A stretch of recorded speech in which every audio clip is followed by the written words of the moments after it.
Hello बच्चों, let's read the question. कह रहा है according to collision theory of reaction rates. Okay बच्चों, रिएक्शन रेट्स की कोलिजन थ्योरी के अकॉर्डिंग इन चारों में से कौन सी स्टेटमेंट सही होगी ये हमें बताना है। देखो बच्चों, कोलिजन थ्योरी क्या कहती है बच्चों कि जो रिएक्टेंट मॉलिक्यूल्स है ना, they are assumed to be hard spheres. क्या होते हैं बच्चों? ये आपके हार्ड स्फीयर्स होते हैं।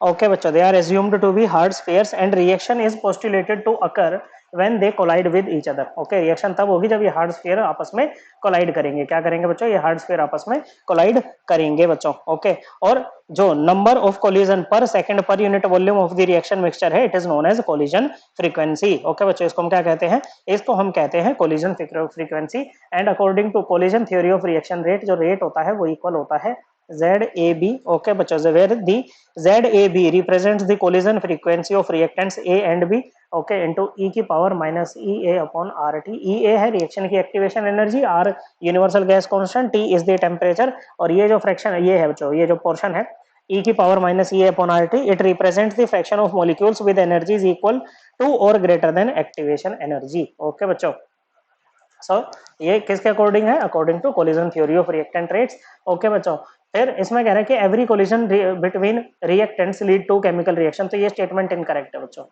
Okay, every collision does not lead to chemical reaction. Okay बच्चों, जो जिन कोलिजन से रिएक्शन होती है ना, उनको हम बोलते हैं इफेक्टिव कोलिजन। क्या बोलते हैं बच्चों?